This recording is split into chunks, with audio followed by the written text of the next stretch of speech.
Y'all, when I tell you it's been a day, week, month, year, let me just tell you, I'm not lying. That's what it is. It's been a day, it's been an hour, it's been a week, it's been a month, it's been a lifetime. I start every episode getting country as with it. What is that? I'm fucking stressed, dude. I'm fucking stressed, dude. I'm fucking stressed, dude.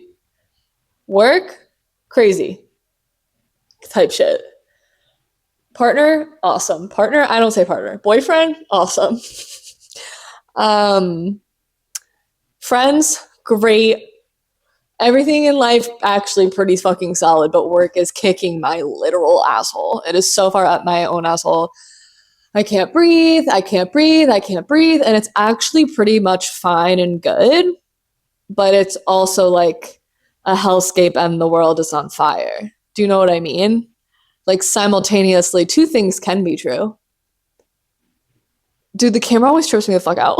All right. So basically, life is a hellscape, and I'm just navigating that.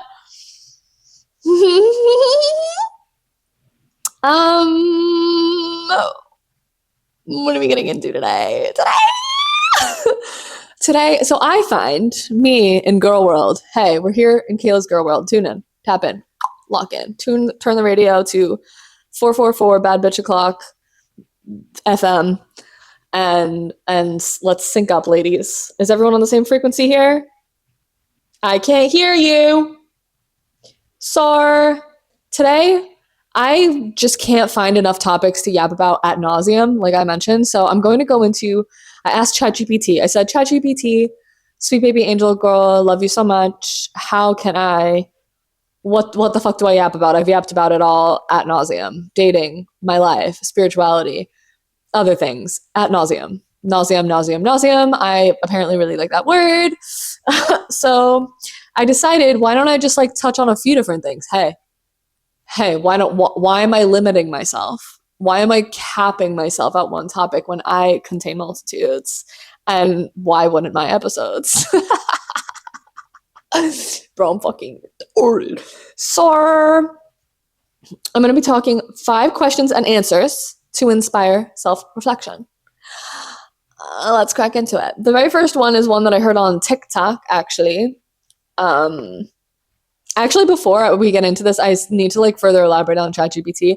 I love ChatGPT. The way that ChatGPT knows me, heart and soul, spirit and mind. I ask ChatGPT for so much life advice. It's not even fucking funny. And I'm literally sitting here like thanking it. Like when it gives me a good answer, I'm like, thank you so much. Like, could you please boop bop bop bop bop. Like I'm literally so nice to ChatGPT just in case, you never know if they take over the world, the robots or whatever. Like just in case, you just gotta be nice because they could kill you. Okay, but now, okay, we're back. So the very first question, which is a question that I heard on TikTok, is if your life was a movie, what would the audience be screaming at you to do? And the way that the way that I felt this question, I've asked so many people it because I think it's such a good dinner question. Do you guys remember that TikTok that went super fucking viral and it just had a million different dinner questions on it? This is my new dinner question. Dinner party question. Sorry. This is my new dinner party question. If your life was a movie, what would the audience be screaming at you to do?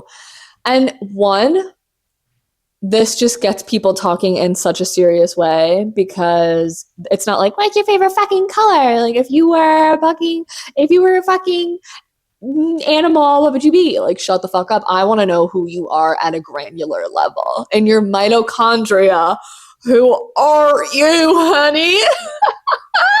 So I think this is a great question for that. I'm also hopped the fuck up on caffeine. Hey, is that not obvious? Hey, talking 25 miles an hour. Yeah, actually, that's not very fast. Hey, talking 1,000 million miles an hour.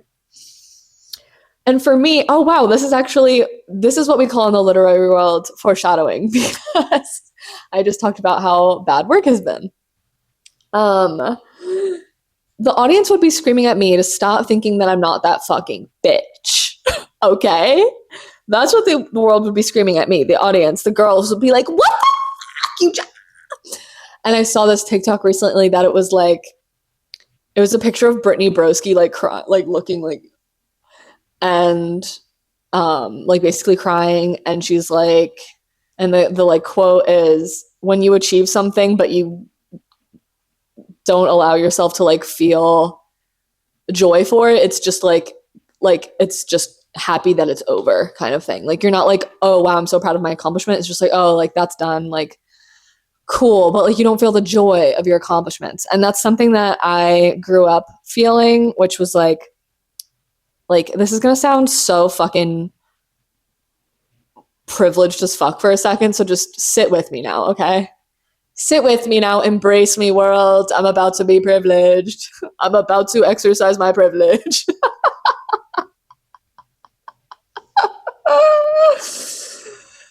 Like I grew up where like being good and having good grades and like anything good was an expectation and not an achievement, and like wasn't really celebrated or rewarded. It was just like, that's what you're supposed to do, dumb bitch.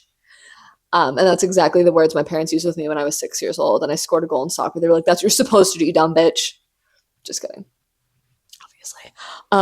But so now when I reach an achievement, it's not like, I don't celebrate myself because I'm not like, woo, like I did this thing. I'm just like, that's what you're supposed to do, dummy. Like you're not supposed to fucking fail. But then when I fail, I feel that so fucking hard. So I should be feeling the wins, which anyway, the dichotomy of it all.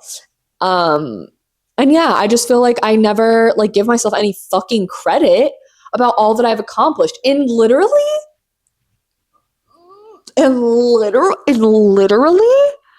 like a year and a half's time. I doubled my salary. I motherfucking healed. I lost 20 plus pounds. My skin is fucking flawless. I found love. I found community. Like I did that in a year and a half, ho. I did that in so small time. What? And I never do this. And I got myself a new car, and I pay for this apartment, which God willing, we're doing. But like I'm doing all this shit myself, and I never ever stop to be like, well, no, that's actually a lie. I do, but then I forget. I stop to be like, you literally did that shit, bitch. Okay.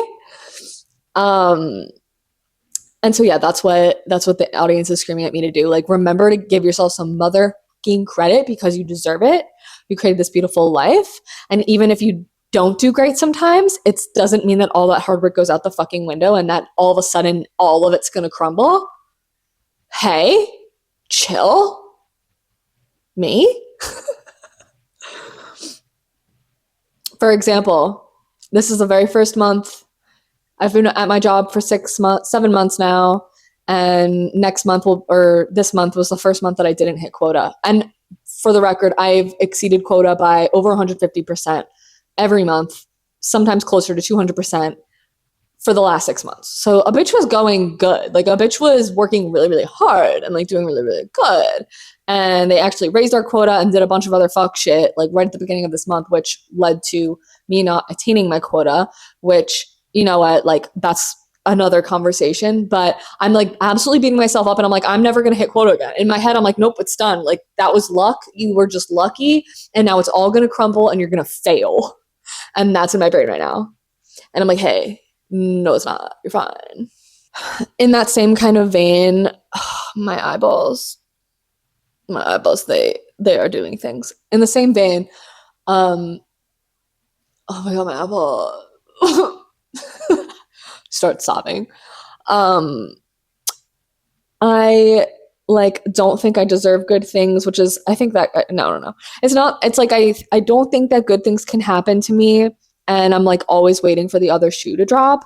And so like when I do have these good things going for me, I'm like on the prowl for like, I'm like, when is the like camera gonna come out and be like, you're being punked type shit. And like I'm doing that currently in my relationship because I'm like, this is so good, this can't possibly be real. And like other aspects, same like with my job, I'm like, I've been doing so good, it must have just been luck. Like and now I'm an imposter, and now the shoe's gonna drop and I'm gonna fail, I'm gonna lose my job, and everything's gonna turn to shit. And that's another thing the audience would be screaming is like, girl, like stop waiting for the fucking shoe to drop and enjoy the fruits of your labor. Hey, it's like it keeps me safe in my mind. I know that this is like a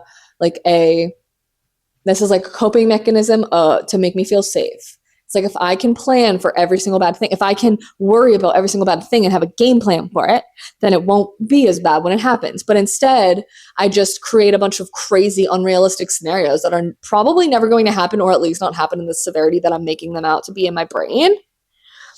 And then I just don't enjoy anything because I'm like, oh, like I'm in this great relationship, but what if it fails?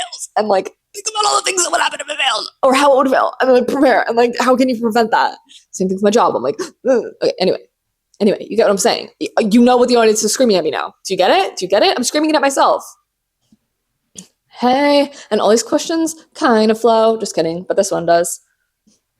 This next question, think about it. Okay, wait, but first of all, the last question, answer it for yourself. What's the audience screaming at you, ho? Figure it out and don't do or don't do what it's said. You know what I'm saying? Like, okay, I can't talk. Take the answer and do something about it. My second question is, what is the biggest lesson failure has ever taught you? And like, wow, have we failed? Me and my sister were on the phone the other day and she was like, I'm just so scared to fail. Like, I haven't done that before. And I was like, girl, take it from me. Take it from old failure fuck out here. It's gonna be fine. But some of the things, two of my biggest failures, I'll say. So one was my last relationship, which was with a guy who sucked and like was an abusive person, and like I isolated myself a lot. And I like didn't put enough emphasis on community. All my focus was on this person because I was like trying to like save our relationship type shit. I can't stop saying type shit. Shout out Caitlin Graham. Or Caitlin Walker. Oh my God. She's fine. But where was I? Oh yeah. So I like isolated myself and like didn't like prioritize making friends at all. I was barely prioritizing myself. I was literally just trying to like stay alive, and like not in my life, or his, because I hated him secretly. But that's a whole thing that I've actually heard a lot from me. So the biggest lesson I learned from that, especially getting out of it, was just like how important community is, because I realized I did not keep in touch with the community I had made prior to dating him. And when I was out of that relationship, I did not have a huge support system to fall back on, or that I felt comfortable falling back on, because I hadn't like fostered connections with them in so long. So moving to Austin, Tejas, my absolute main priority was building a very strong community, which I feel that I have now. And I'm so blessed and lucky, and I love it. And we're all just a community. And I tell everybody all the time that we're going to move into a cul-de-sac together. And like, I'm going to grow the vegetables, and one person's going to teach all the kids, and the other person's going to like, I don't fucking know, like cook and clean. I don't fucking know. But we're all going to be friends and a community, and we're going to live in a community, and I'm going to be the healer and the witch because I'm a healer and a witch. And there's other people who are going to do other things, and it's going to be great. Hi. So community. If you do not have a good sense of community, like we're literally, like primally, ancestrally in our DNA, and once again, our mitochondria, we are meant to have a sense of community. We are meant to live amongst community. And this like isolation that has become a lot more prevalent in people's lives from working from home and because of COVID and like these weird social things that like we don't know how to do anymore, is no bueno for our health. Like, we need connection. We need real human connection. And this bullshit that you get online is not fucking real. You need to have real people in your life that you can count on when shit hits the fan. And I'm just going to leave it there. I'm just going to leave it there to marinate. Think about it. Can you call these motherfuckers when your shit is hitting the literal fan? When there is shit hitting the fan, is there a single person that you can call? If you're in jail, who are you calling? Do you have at least 3 or 4 people that you can call? Good. If you don't, work on that. And maybe I'll have a whole episode on how to build a community. I feel like I've probably touched on that, but comment if you want to see that. If you want to see the video on building community and how I did it, moving from a brand new place and raw dogging life. The second biggest lesson I've ever learned from failure is to not only find value in yourself in a job, or like working, because when you lose your job, what are you going to do? I lost my job last year, maybe 2 years ago now. And I also failed at building my own company. And like my like ego took such a huge fucking hit. I'm like, who the fuck am I? Like, who the fuck am I when I can't like base myself on my work?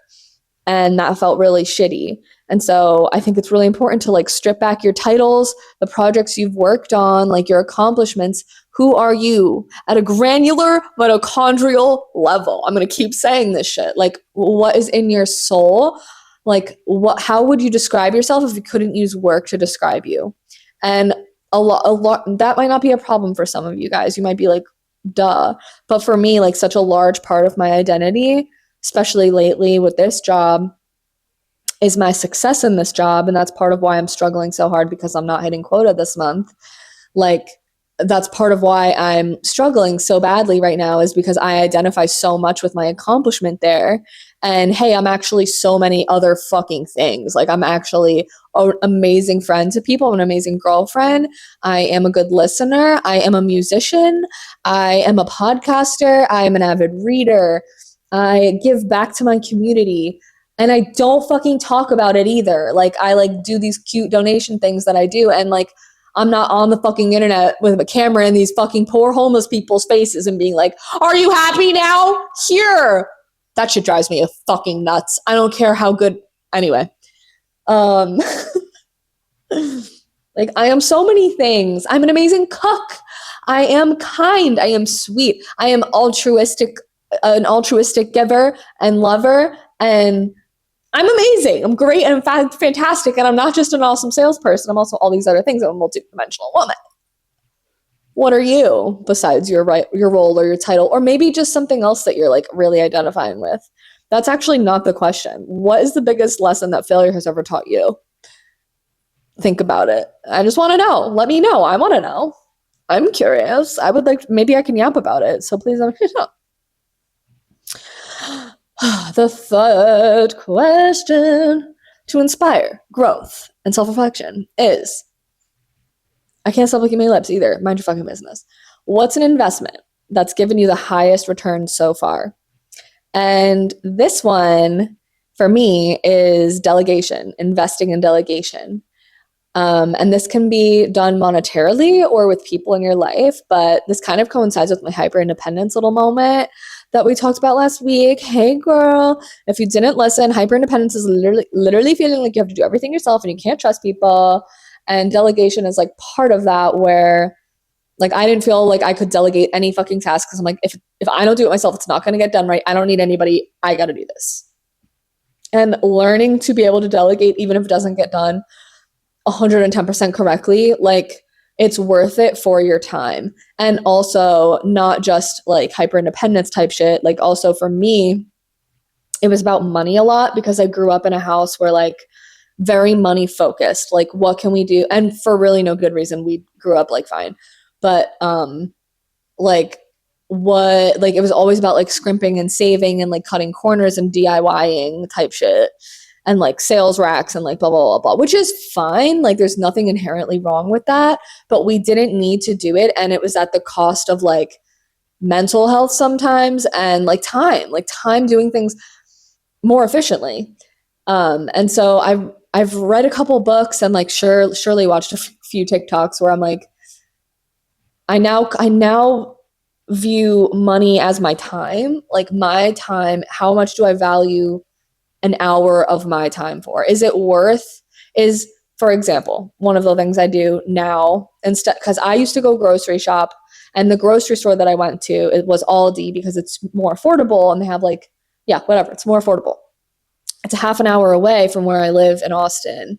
And so literally like a grocery trip would take me a solid 3 hours. And then I also clean my produce and then would put it all away. And that's literally that it was, and I would meal prep all in the same day. And that was literally an entire day's worth of work.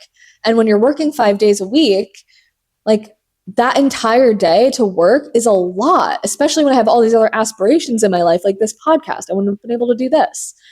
And so I used to be like, oh, but like it's cheaper, obviously. Like, well, maybe you don't do this, but like if you haven't ordered groceries online, are you living under a fucking rock? But also, they bump up the price a little bit. So you're probably spending like $30 to $50 more a week, not a week, like whenever you do it. At least for me, I like bulk buy shit every 2 to 3 weeks. And I'm like, in my mind, I'm like, let's not even count all the other shit. Like the 3 hours that it would genuinely take me to get there, do all my grocery shopping. And then because Aldi is Aldi, if you don't know, it's like, I don't want to call it janky, but it's like, it doesn't have the specialty items. Like I would have to do that and then also go get the specialty items places. I was literally spending at least 3 hours at the grocery store. And so I'm like, is my 3 hours of time worth $50? Absolutely. Absolutely. It is worth it because in those 3 hours of not doing that, I can literally film and edit an entire podcast. I can also just relax. Like, even if you're not doing something that's monetarily beneficial for you, even if you're not doing something in those hours that you save that are like quote unquote productive, like working out or whatever, like something that you would like physically be productive, it's still worth it if you can just relax. If you're someone who works really hard and like you're fucking exhausted and you don't feel like going to the grocery store and you need rest because, hey, we're human beings and we need rest. Or if you just want to hang out with friends, like that is so fucking valid. Your time is worth that $50. And $50 is like the high end. Like it's probably closer to 30, depending. Like I'm insane and I buy like an insane amount of shit, but I digress. Like maybe for you, it's cleaning your house. Like maybe that is like a chore that you absolutely fucking dread. It's the end of the week. You really don't feel like doing it. You would rather just have a nap or like go see a friend that you haven't seen in a while or whatever. Like, and obviously this comes with financial parameters. Like if you are really struggling, maybe do that. But like if you're like, like $50, like for me right now is really in my head, I'm like $50, but like really it's like if I went on Amazon and like saw something, like I would spend that without fucking thinking about it. Like it's fun. It's just like this concept of, oh, this is something I can do myself. Like I shouldn't spend the money to make it easier, but absolutely you fucking should. Like my parents, for example, my mom will like DIY every single project in the fucking house, even though they are well off, like they are good. They are retiring, like they are fucking chilling. But my mom will paint all the rooms herself, like blah blah blah. She'll take on all of these unnecessary projects, and she's really fucking stressed out all the time. And I'm like, hey, maybe delegate some shit. You can afford it. Like it's fine. But that's just like kind of our parents' generation of like scrimping and saving. And I've definitely taken that. It's good for some things, but a lot of times it's like, bro, literally like spend the extra money to have your time back. Your time is so much more valuable, especially if you're going to use that time to rest, be with like a loved one. Like if you're like a family, if you're a mother and like you're like, oh, like grocery shopping or like hanging out with my fucking kids, like dude, hello. Another example is like ordering food in, which I used to like be like, I can't do that. I can't do that. I can't do that because it's expensive and like blah blah. Okay, first of all, in this economy, ordering grocery like me meal prepping my food and ordering like a meal, it's like, and usually with ordering a meal, I get like 2 meals out of it. So I'm like, honestly, this is fine. Like this is honestly probably saving money. Just kidding. But um like if you came home from a long day at work and you don't have a meal prep or you just are fucking sick of your meal prep and you are tired and you don't feel like cooking and cleaning and like blah blah blah blah blah all the shit afterwards, it is okay if you need to relax and order some goddamn food, dude. Like it's okay. You're like, it's not the end of the fucking world. Like you're not a piece of shit because you spent $50 on probably something that would only cost 30. Like it's literally fine. And again, this comes with parameters, but like for your mental health, for your like if you're tired as fuck, that is important. Invest in delegating. Order your groceries, have someone clean your house if you need to or can afford to. Like it's okay to order food in and out. Like it's literally fine. It's okay. Your time is worth it. Your time is your money, not your money. Your time is your money. Bars. Yeah, because no one said that before. This next question says, how do you navigate the pressure of wanting financial success with deep and fulfilling relationships? And really, this is just a question of how do you balance everything that I want? Like, how do I balance everything that I want in my life? Which, when I asked ChatGPT, I was like, based on what you know about me, which is a lot because you're my therapist, like, ask me a good question that I could talk about, or like, I would probably have words for. So that's why this comes involved, or this question came up, because like those are pretty much my two main motivators at this point, is like financial freedom, and deep and fulfilling relationships, a sense of community. And I will say the very first thing that I will never do again, because I see just how much time you fucking waste, is drinking.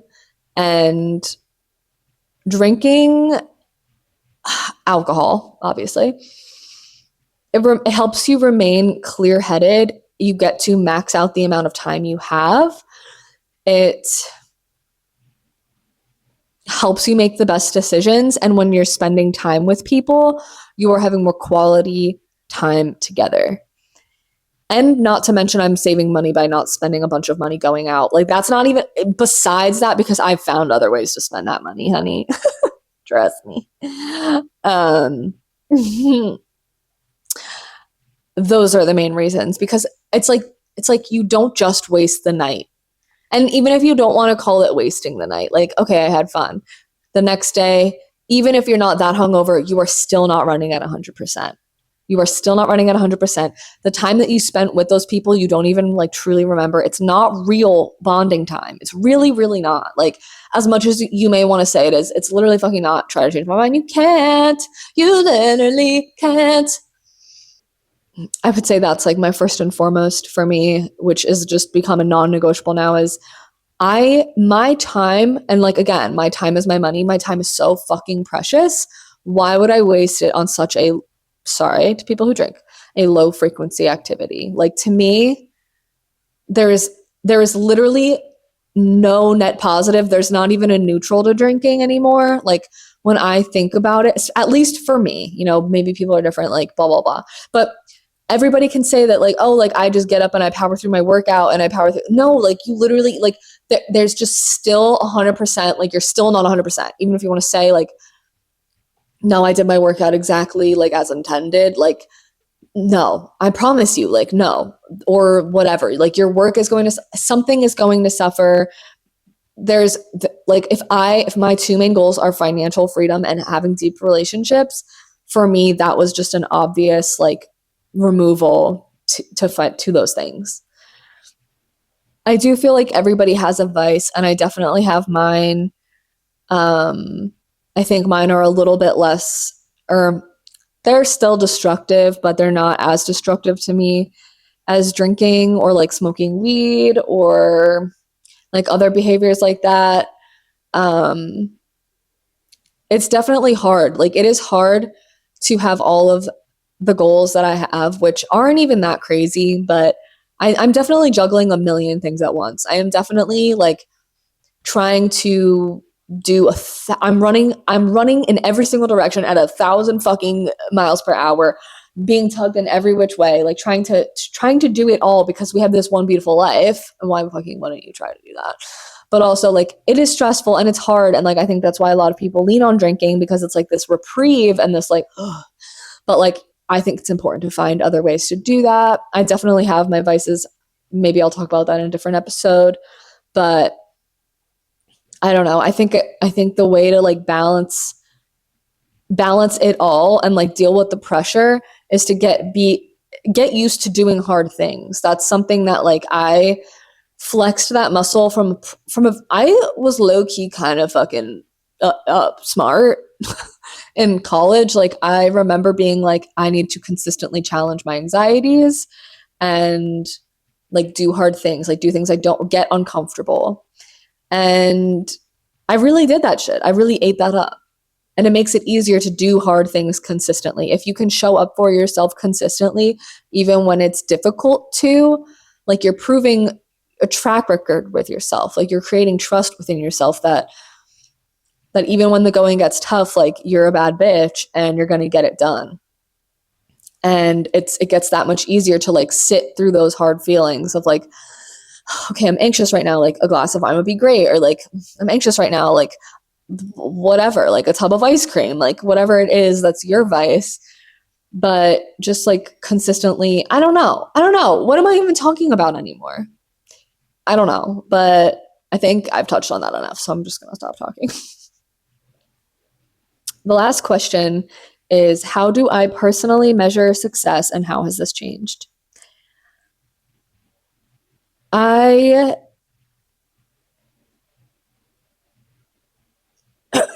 when I was in high school, first of all, I didn't have many goals of like what I wanted to be when I grew up. Up until like ever, like I don't really remember. I remember when I was really young, I was like, I want to be a marine biologist, but like that was because Miranda Cosgrove said that, and like I just adopted that. Like I never really knew. Like I was very much like living to please people from a young age. Like I was like like chameleoning all the time. Like I wasn't really focused on what's in here. And for audio listeners, I'm pointing to my heart and my soul and my mitochondria. um, I I don't like I don't think I ever had a measurement of success because for a very long time, like I was just looking to get through the day to day. Like I was just literally living like day by day, like everything felt very short term and very unsettled.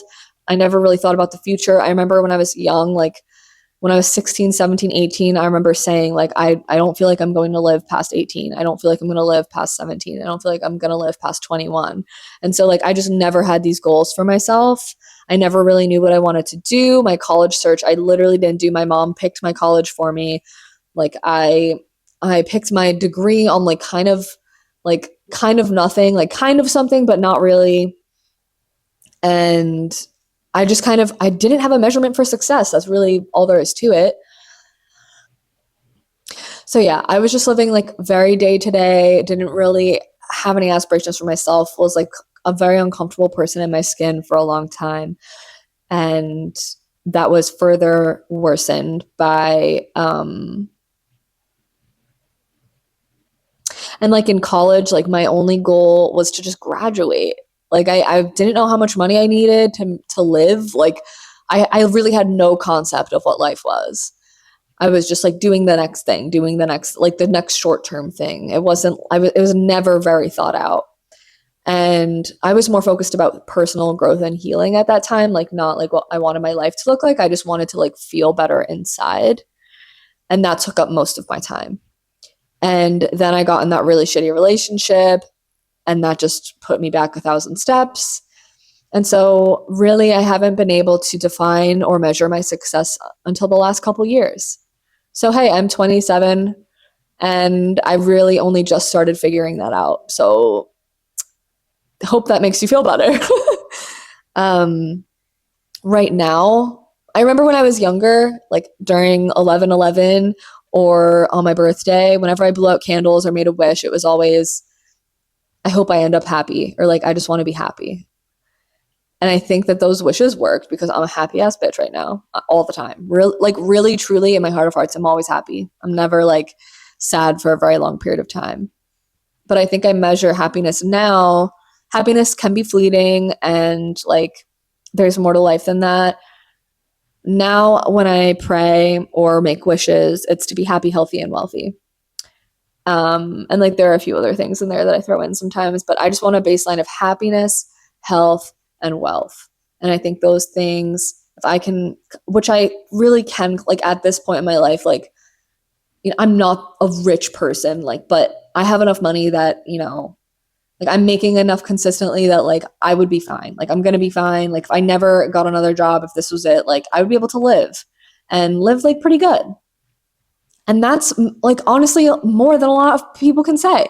But also there's people that make $1 million. Like my sister's making probably $1 bajillion more than me, and she's 2 years younger than me. I don't know. Everything is relative, but I feel happy, healthy, and wealthy. And like wealth is not just monetary either. It's like I have a wealth of relationships and blah, blah, blah, blah, blah, blah. But that's how I measure success now. And also in how much free time I have. My main goal is to not just free time, but like time, how much time is spent working for the man versus doing things that I love. And my main goal is to like break away from the corporate world and work for myself and hopefully just get this shit bumping enough that like I'm not looking to be a bajillionaire from this. I definitely like I don't know if that's possible for me or if I necessarily want that, but I would love to just have like a few loyal ass bitches in my section and, you know, whatever comes with that and just have my time and like be able to spend more time with my family and my friends and build a greater sense of community and work on all these passion projects that I have. So, yeah, that's how I measure success. How do you? Bitch, I was so fucking spiritual from a young age. Praying to be happy, wishing to be happy.